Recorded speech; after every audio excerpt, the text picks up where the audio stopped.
안녕하세요. 난독증 교육 지도사 강의를 맡게 된 박성희입니다. 자, 오늘은 그 첫 번째 시간으로 난독증이 무엇인가, 그리고 난독증의 원인이 무엇이고, 난독증을 가지고 있는 아이들의 특징은 무엇인가를 한번 살펴보도록 하겠습니다. 자, 먼저 난독증의 정의를 살펴보기 전에 난독증이라는 디슬렉시아라는 용어를 한번 살펴보고 가볼 건데요. 디슬렉시아는 디스라는 아닌, 악화, 불량, 곤란, 어려움을 뜻하는 단어와 렉시아라는 언어 단어 읽기를 뜻하는 단어가 결합되어져서 나온 단어이다라고 보시면 좋을 것 같습니다. 즉, 어려움을 보이는 단어 읽기 있다라고 이해를 하시면 좋을 것 같고요. 열등한 언어 또는 잘못 읽는 것을 의미하는 단어이다라고 보시면 될 것 같습니다. 이 단어는 그리스어라고 이야기하고 있네요. 자, 두 번째, 난독증의 다양한 정의들을 살펴볼 건데요. 국내의 정의들과 해외의 정의들을 한번 살펴보도록 하겠습니다. 먼저 표준국어 대사전에서 이야기하고 있는 난독증의 정의를 살펴보면 지능, 시각, 청각이 모두 정상임에도 불구하고 정상인데도 글자를 읽고 이해하는 데 어려움이 있는 증상이다. 아, 글자를 읽고 이해하는 데 어려움이구나 라고 보고하고 있습니다. 자, 두 번째는 서울대학교 병원 의학정보 부분에서 난독증을 어떻게 정의하고 있는지를 살펴볼 건데요. 난독증은 글을 정확하고 유창하게 읽지 못하고, 앞에도 나왔었죠? 글을 정확하게 읽지 못한다. 여기서도 마찬가지입니다. 정확하고 유창하게 읽지 못하고, 더불어 철자를 정확하게 쓰기 힘들어하는 것을 특징으로 한다. 아, 읽기뿐만 아니라 단어를 읽는 것뿐만 아니라 철자, 글자를 쓰는 데 있어서도 힘들어하는구나 라고 보실 수 있을 것 같습니다. 그와 더불어 학습장애의 한 유형으로 읽기장애다라고 이야기하고 있습니다. 좁은 의미의 난독증은 독해 능력은 정상이나 글자를 소리로 바꾸는 해독 능력에만 문제가 있는 경우를 말하지만 일반적인 의미의 난독증은 독해 능력에 상관없이 해독 능력에 문제가 있는 경우를 모두 다 포함한다라고 보시면 좋을 것 같습니다. 자, 세 번째는 특수교육 용어 사전에서 난독증을 어떻게 정의하고 있는지를 살펴보도록 하겠습니다. 듣고 말하는 데에는 어려움이 없지만, 기본적으로 듣고 말하는 데 어려움이 없지만 문자를 판독하는 데 어려움이 있다. 문자를 판독한다, 글을 읽는다, 글자를 보고 그 글자가 무슨 소리를 내는지를 알고 소리 내어 본다 라는 부분이겠죠. 그것으로 인한 읽기 장애의 한 유형이다 라고 이야기하고 있습니다. 이 증상을 가진 대다수 아동들은 낱말에서 말의 최소 단위인 음소를 잘 구별하지 못한다라고 얘기하고 있어요. 어느 언어권에서나 난독증을 지닌 아동들이 생길 수 있지만 비교적 발음 체계가 복잡한 영어권에서 많이 발생하는 경우가 있다라고 정의하고 있습니다. 자, 국제난독증 협회에서는 어떻게 정의하고 있는지를 살펴볼 건데요. 일반적으로 우리가 인터넷에 난독증 이렇게 검색하면 가장 많이 이야기되어지는 그런 정의입니다. 가장 공신력 있는 협회다라고 보시고 정의를 한번 살펴보도록 하겠습니다. 난독증은 신경생물학적 원인이다. 아, 신경생물학적 원인에 의한 특정 학습장애이다. 여기서도 학습장애이다 라고 이야기를 했네요. 정확하고 유창한 단어 제인이 어렵고 단어 제인에서의 어려움이 있고 철자 및 해독 능력이 떨어진다. 아, 글을 쓰거나 해독하는 능력에서의 어려움을 보이는구나 라는 것을 알 수 있습니다. 이러한 어려움은 다른 인지 능력이나 효과적인 교수의 부재로 일어나는 것이 아니라 어떤 것? 의문 처리 과정에서의 결함으로 인해서 발생되어진다라고 언급되어지고 있습니다. 이와 더불어 1차적으로는 단어 제인, 철자 및 해독 능력의 어려움이 1차적이라면 2차적으로는 읽기 이해에서의 어려움을 보이고 읽기 경험의 감소로 인해서 어휘와 배경 지식의 어려움을 보인다라고 정의하고 있습니다. 세계신경학연합회에서는 어떻게 난독증을 정의하느냐 살펴보았을 때 난독증이란 적절한 교수, 정상 지능과 사회문화적인 기회에도 불구하고 읽기 학습에 어려움을 보이는 장애이다. 아, 여기서도 읽기 학습에 어려움을 보인다라고 언급을 했네요. 원인은 선천적인 인지처리 과정에서의 장애로 보고 있다. 선천적인 인지처리 과정. 계속해서 반복되어지는 단어들이 있습니다. 이런 단어들을 한번 기억하시면서 정의들을 살펴보시면 좋을 것 같습니다. 자, 그렇다면 이러한 정의들을 정리를 했어요. 2020년에 김혜아, 김의정의 연구 논문을 살펴보면 미국의 법적인 정의와 해외에 공신력 있는 협회들, 그리고 우리나라 각각의 시도별로 나와 있는 조례에서 밝히고 있는 난독증의 정의를 살펴보았는데, 이러한 정의들을 한번 살펴보았을 때 공통적인 특징들을 볼 수 있었어요. 그래서 이런 특징들을 한번 살펴보면, 첫 번째가 난독증의 핵심 교육적 특성은 단어인지와 철자의 현저한 어려움이다. 중요한 단어 계속해서 나옵니다. 단어인지, 철자의 어려움. 저희가 정의 부분에서도 계속해서 읽기의 어려움, 단어 제인의 어려움, 해독의 어려움, 각각의 다른 단어들을 사용을 했지만 의미는 다 똑같은 그런 내용들이죠. 이렇게 단어 인지하는 데 있어서, 단어를 제인하는 데 있어서, 해독하는 데 있어서 어려움을 보이는구나 라고 첫 번째 특징을 잡고 있습니다. 두 번째는 난독증은 단어 인지와 철자의 어려움으로 인해서, 이러한 1차적인 어려움으로 인해서 2차적인 교육적 특성이 나타날 수 있는데 어떤 것들이 있느냐라고 살펴보았을 때 읽기 이해, 어휘력, 배경지식, 유창성, 작문 등에서도 어려움을 보일 수 있다라고 이야기하고 있습니다. 기본적으로 글자를 정확하고 유창하게 읽는 데 어려움을 보이고 글자를 쓰는 데 있어서의 어려움을 보인다면, 이러한 어려움이 계속되어진다면 이러한 아이들은 후에 읽기 이해에도 어려움을 보이고 어휘를 습득하거나 또는 그걸 유창하게 이야기하는 부분에서의 어려움을 보일 것이다. 또한 기본적으로 책 읽기를 좋아하지 않게 되면서 배경 지식을 습득하는 데도 어려움이 있을 것이고, 철자를 쓰는 데의 어려움은 결국 글을 쓰기 싫어하고 이로 인해서 작문을 하는 데 있어서도 영향을 미칠 것이다 라고 이해를 하시면 좋을 것 같아요. 그래서 1차적인 교육적 특징은, 아이들이 보이는 특징은 단어를 정확하게 읽는 데의 어려움과 철자라면, 이것으로 인해서 읽기 이해와 어휘력, 그 다음에 유창성, 작문, 배경 지식에도 어려움을 보일 것이다 라고 보시면 좋을 것 같습니다. 이 부분을 강조하는 이유는요, 실제로 현장에서 아이들을 만나보다 보면 읽기 이해에 어려움을 보이는 학생들을 무조건 난독증이다 라고 보시는 경우들이, 그런 오류를 보이는 경우들이 종종 있습니다. 물론 난독증 학생들이 2차적으로 읽기 이해에 어려움을 보이기는 하지만 반드시는 아니기 때문에 이러한 오류들을 범하지 않게 하기 위해서 1차적인 특징과 2차적인 특징을 한번 나누어서 생각해 보시는 게 필요하지 않을까 싶습니다. 세 번째는 난독증은 학습장애입니다 라고 이야기하고 있습니다.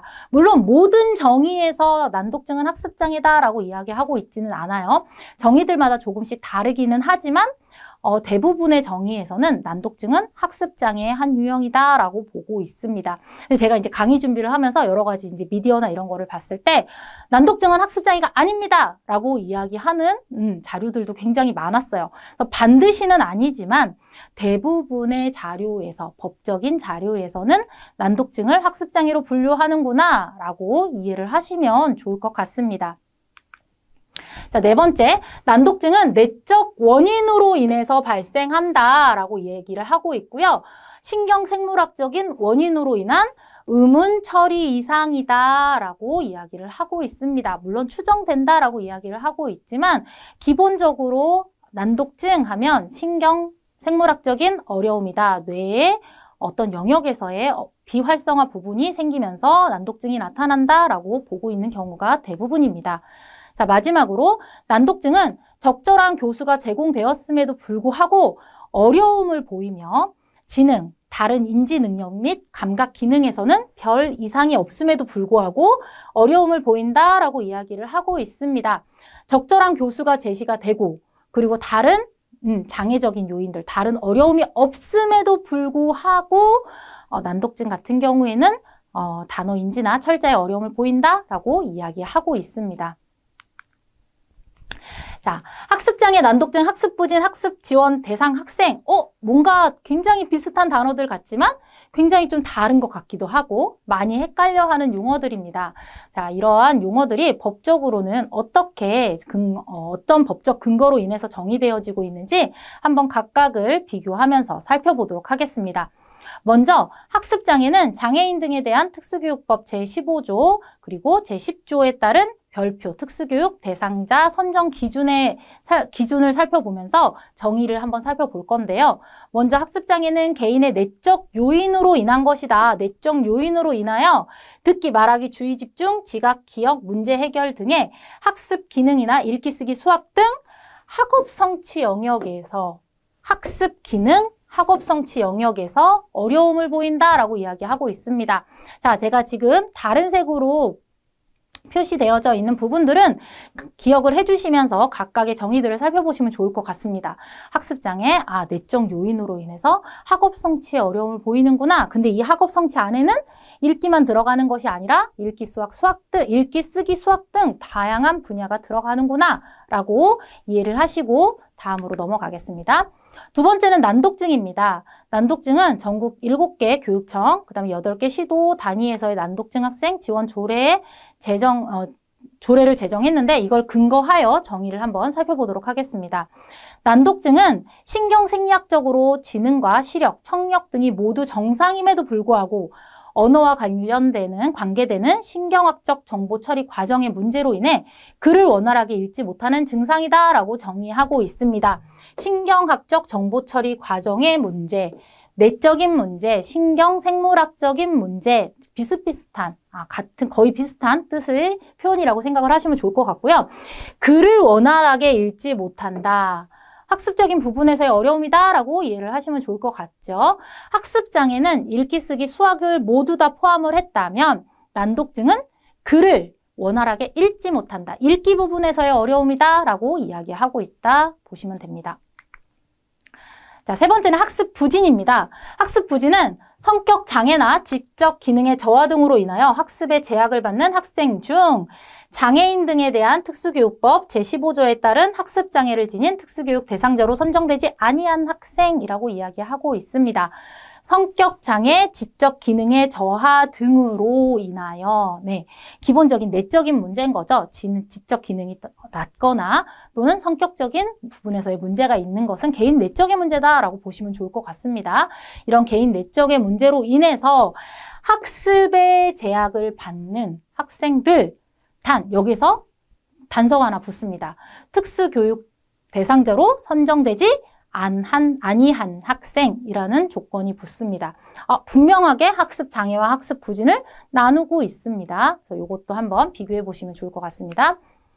학습 지원 대상 학생은요, 기초 학력을 갖추지 못한 학생이다라고 이야기하고 있습니다. 원인이나 신경생물학적 또는 내적인 원인이다라고 밝히고 있진 않아요.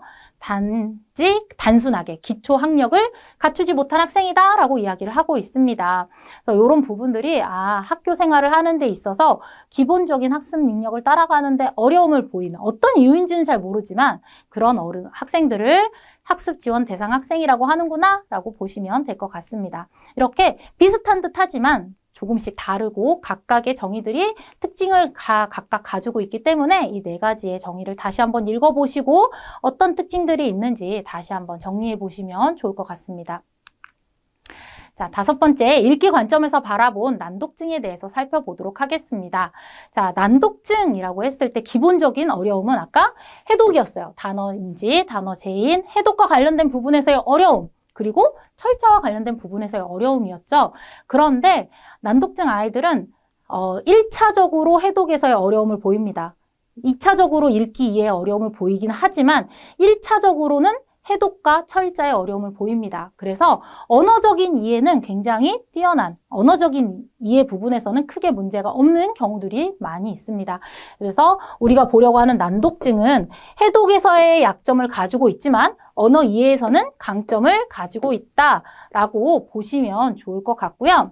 각각 다른 영역들을 살펴보면 우선 해독에도 강하고 언어 이해에도 강한 영역, 일반적인 독자들이죠. 다 잘하는 어느 정도까지 수준에 올라와 있는 사람들을 이제 일반적인 독자다, 일반적인 학생이다 라고 이야기를 하는데 단 여기에서 해독에도 강하고 언어 이해에도 강한데 읽기 이해에만 어려움을 보이는 학생들이 있어요. 분명히 언어적으로 질문하면 대답도 잘하고 글자도 너무나도 잘 읽어요. 그런데 막상 글을 스스로 읽고선 문제를 해결하라고 하면 굉장히 어려워하는 읽기 이해에서의 어려움을 보이는 학생들이 있습니다. 이런 학생들을 비특정 읽기 부진 또는 비특정 읽기에 어려움을 가진 학생들이라고 이야기를 합니다. 이런 특징을 가진 학생들도 있구나라고 보시면 될 것 같고요. 해독에는 강해요. 글자를 정확하게 읽어 내려갑니다. 하지만 언어 이해가 어렵습니다. 그래서 구어적인 질문을 했을 때 이해를 하는데 굉장히 어려워요. 그래서 이런 학생들은 읽기 이해에도 분명히 어려움이 있을 것이고 그로 인해서 읽기 이해 부진을 보일 것이다 라고 이야기를 하고 있습니다. 마지막으로 해독에도 약점을 가지고 있고요. 언어 이해에도 약점을 가지고 있어요. 이거는 혼합된 읽기 부진이다 라고 보시면 좋을 것 같습니다. 그래서 이 아이들 같은 경우에는 언어 이해뿐만 아니라 읽기 이해에도 어려움을 보일 수밖에 없다라고 보시면 될 것 같습니다. 자, 지금까지 난독증의 정의에 대해서 살펴보았습니다. 각각의 정의들이 어떠한 특징들이 있는지 다시 한번 자세히 살펴보시면 좋을 것 같고요. 공통적으로 나오는 용어들이 어떤 것이 있었는지, 그리고 1차적인 특징과 2차적인 특징이 어떤 관계성을 가지는지 이런 것들을 한번 살펴보시면 좋을 것 같습니다. 그렇다면 이러한 난독증의 원인은 무엇일까요? 네. 이제 하나씩 살펴볼 건데요. 100% 이것이 원인이다 라고 말하기는 어렵습니다. 다양한 원인들이 있고 그 원인들 중에 가장 신뢰되어지고 가장 많은 사람들이 믿고 있는 원인이 무엇인가 라고 봤을 때 첫 번째가 신경학적 원인입니다. 뇌 이상이다 라고 보고 있습니다. 그래서 첫 번째 신경학적 부분에서는 두정 측두 영역과 후두 측두 영역에서의 비활성화가 난독증을 일으킨다라고 보고 있습니다. 그래서 우리의 뇌를 살펴봤을 때 이 부분이 브로카 영역이에요. 단어를 분석하고 의미를 파악하는 영역이다라고 보시면 될 것 같고요. 이 부분이 좌뇌 두정 측두 영역입니다. 문자 단어를 분해하고 분석해서 문자소와 음소를 연결시켜주는, 그래서 글자를 보고 이게 어떤 소리와 연결이 되어지는구나를 알게 되는 영역이 이제 좌뇌 두정 측두 영역이다라고 보시면 될 것 같고요. 세 번째, 좌뇌 후두 측두 영역입니다. 여기서는 형태적인 부분들을 인식을 해요. 그래서 글자의 모양이라든지 이런 부분들을 인식을 함과 동시에 자동 산출과 관련된 부분도 이 부분이 관장하고 있다라고 보시면 좋을 것 같습니다. 그래서 일반적인 읽기에 손상이 없는, 어려움이 없는 사람들의 뇌를 봤을 때 브로카 영역과 두정 측두 영역 그리고 후두 측두 영역이 모두 다 활성화되어 있는 것을 볼 수 있습니다. 그에 반해 난독증을 보이는 아이들의 뇌를 살펴보면 브로카 영역은 비대해져 있어요. 왜냐하면 이 부분이 활성화되어 있지 않거든요.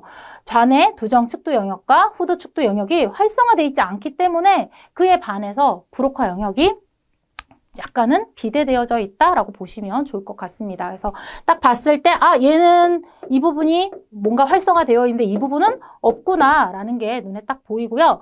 브로카 영역에서도 얘는 이만큼이 활성화되어 있다고 돼 있는데 여기 이만큼이 활성화되어 있구나라는 부분도 눈에 띄는 부분이다라고 보시면 좋을 것 같습니다. 자, 두 번째 원인은요, 유전적인 원인이에요. 그래서 일반적으로 염색체 이상이라고 이야기를 하는데, 염색체 이상, 난독증과 관련된 염색체 하면 가장 많이 언급되는 염색체가 6번 염색체입니다. 6번은 글자의 순서가 바뀌거나 거꾸로 된 것처럼 보이는 6번 염색체 이상이 있을 때는 이러한 특성을 보이게 된다라고 이야기를 하고 있습니다.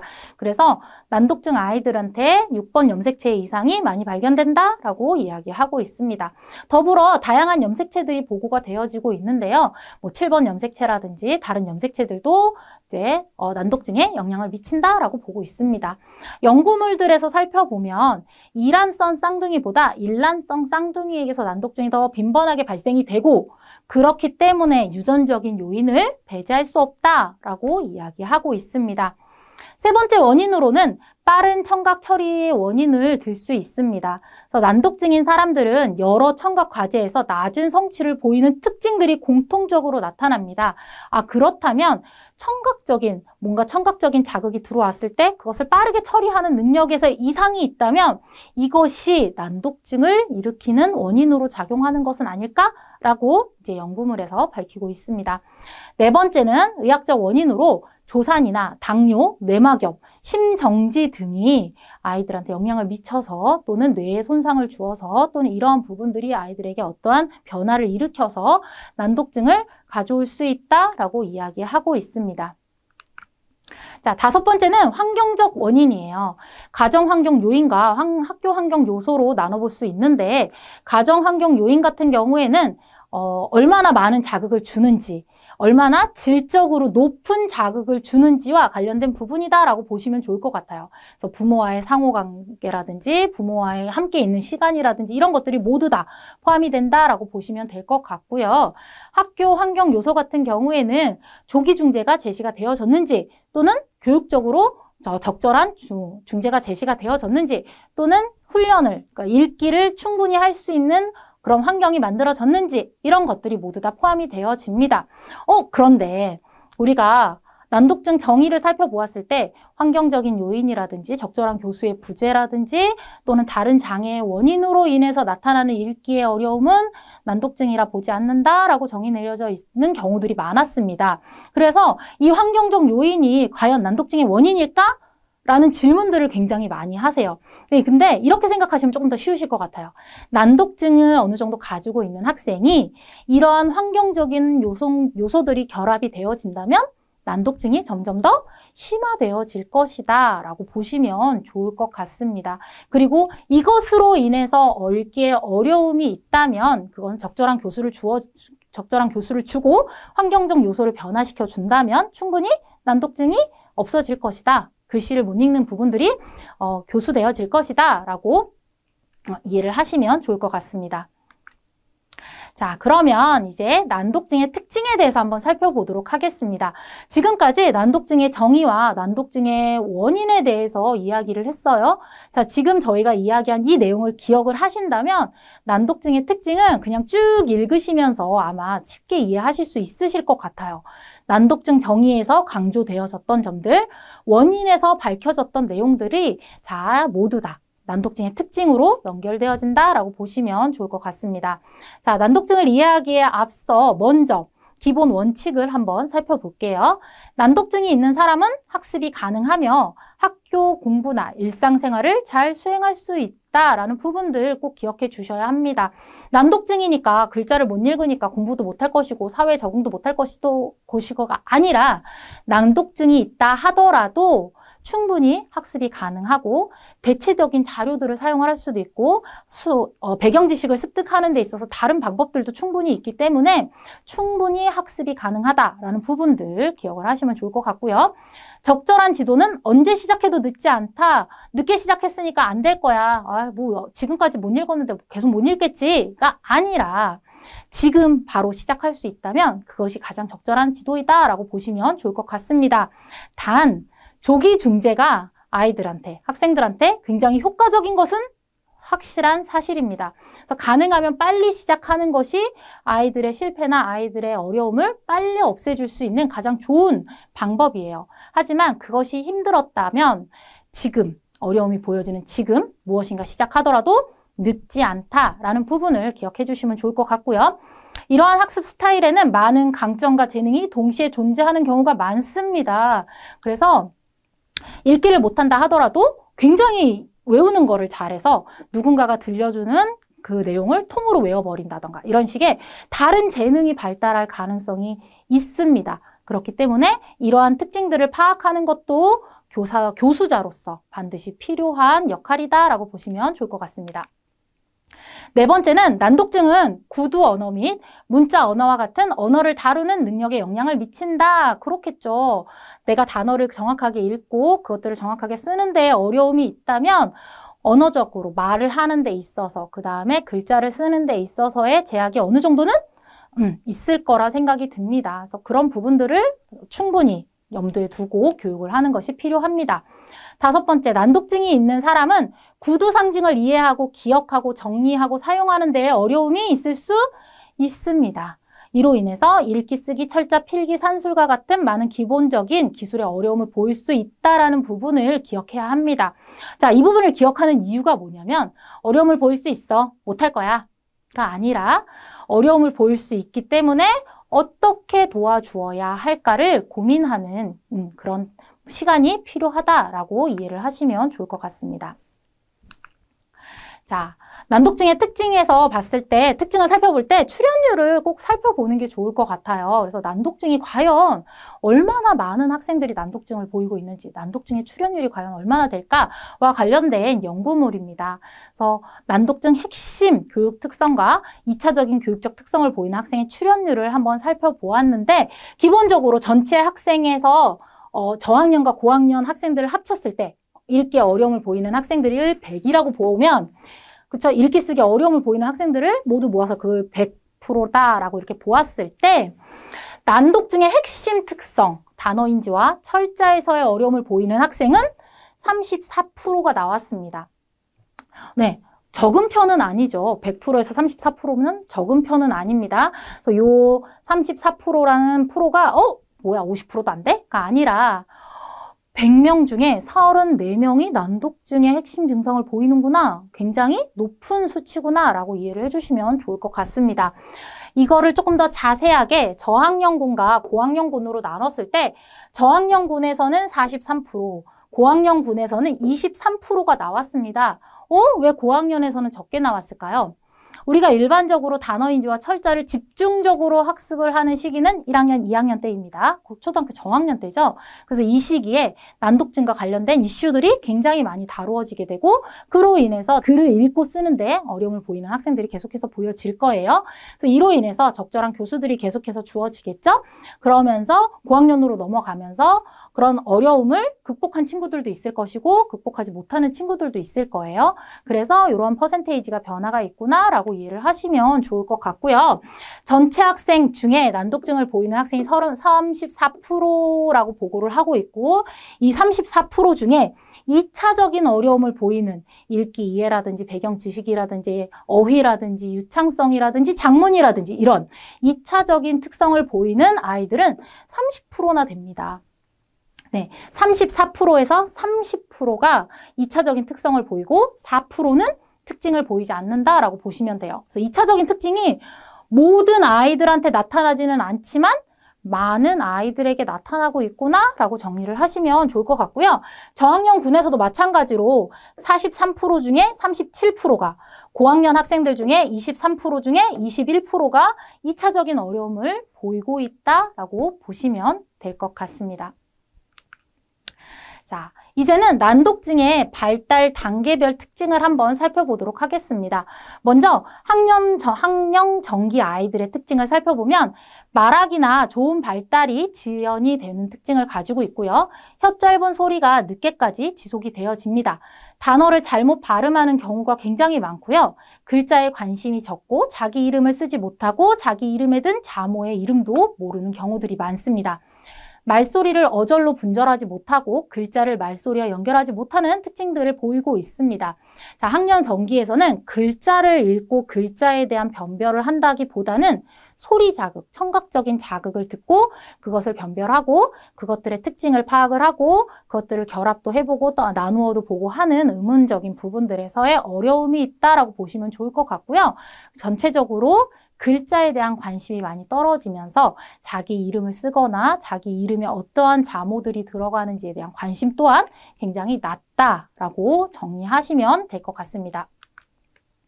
학년 초기, 즉 초등학교 저학년 학생들의 특징들을 살펴보면 아주 익숙한 단어 외에는 읽지 못해요. 계속해서 반복되어지는 단어들은 정확하게 읽을 수 있을지언정 익숙하지 않은 단어들은 굉장히 어려워하는 특징을 보이고 있습니다.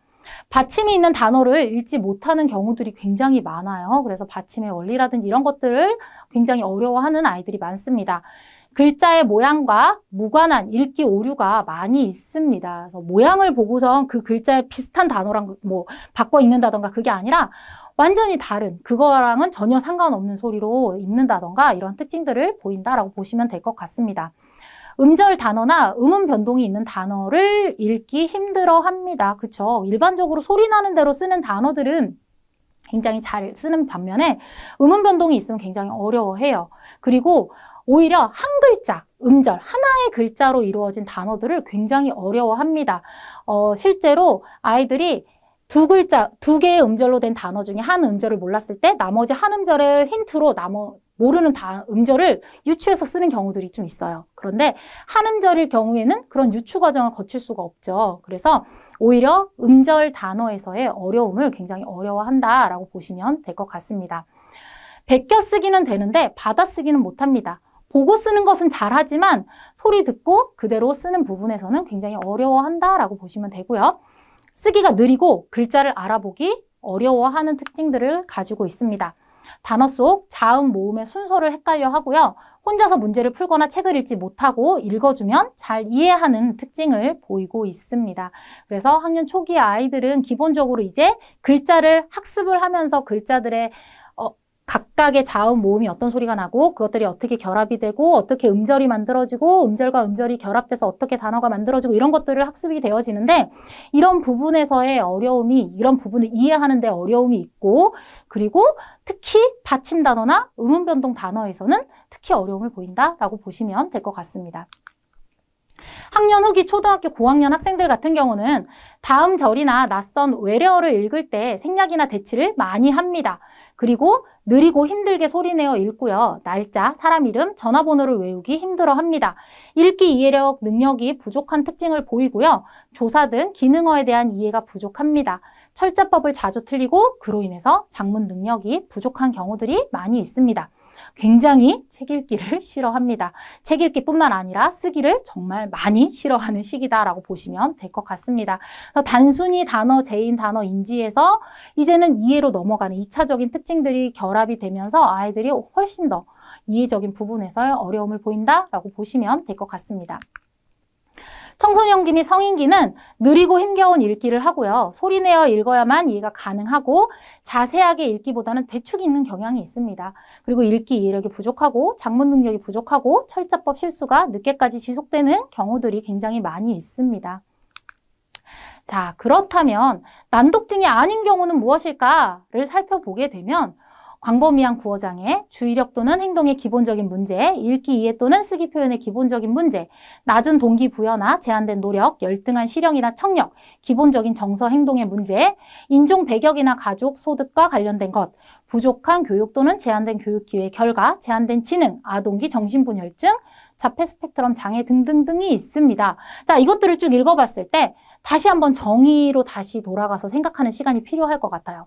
우리가 정의 부분에서 어떻게 이야기를 했냐면 사회, 경제, 문화적인 요인이 아니고 그리고 다른 장애로 인해서 그리고 적절한 교수가 주어지지 않음으로 인해서 나타나는 읽기 어려움은 난독증이라 보기 어렵습니다. 라고 이야기했습니다. 그 특징들이 지금 난독증이 아닌 경우에 다 들어갔다라고 생각을 하시면 돼요. 사회, 경제적인 부분, 그 다음에 적절한 교수의 부재, 그리고 다른 장애들 이런 것들로 인한 것들은 난독증이라 보기 어렵다라는 부분을 조금 더 세분화시켜서 정리해 놓았습니다. 5번째, 난독증에 대한 오해를 살펴보도록 하겠습니다. 난독증을 가진 사람은 읽지 못한다. 아니에요. 읽을 수 있습니다. 읽는 경우들이 많이 있습니다. 지적 능력이 높은 사람은 난독증이 없다. 아니요. 지적 능력이 높은 사람들 중에서도 난독증 많이 있습니다.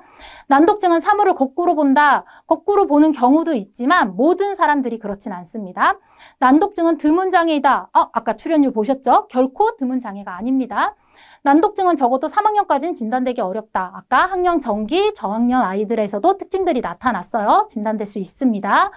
아동이 자라면서 난독증이 없어지지 않습니다. 스스로 노력해서 대체를 하는 거죠. 난독증은 여학생보다 남학생이 더 많다. 그렇지 않습니다. 읽기를 힘들어하는 독자는 난독증을 가지고 있다. 읽기를 싫어하는 사람도 읽기를 힘들어하죠. 굳이 난독증이 없어도 이런 특징을 보일 수 있습니다.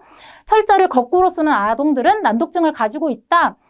난독증을 가질 수도 있고요. 가지지 않을 수도 있습니다. 교수 방식이 난독증을 유발할 수 있다? 그럴 수도 있지만 우리가 아까 정의해서 적절한 교수가 주어지지 않았을 때는 난독증이 아니다라고 이야기를 했습니다. 네, 마지막으로 학습장애 학회에서 난독증의 주요 증상에 대한 이야기를 하고 있습니다. 자, 이 10가지는 나중에 천천히 읽어보시면 좋을 것 같고요. 이거와 관련된 내용들은 저희가 진단평가에서 다시 한번 다루도록 하겠습니다. 자, 오늘은 난독증의 정의, 원인, 특징에 대해서 살펴보았습니다. 이번 시간의 내용은 여기까지입니다. 다음 강의에서 뵙겠습니다. 감사합니다.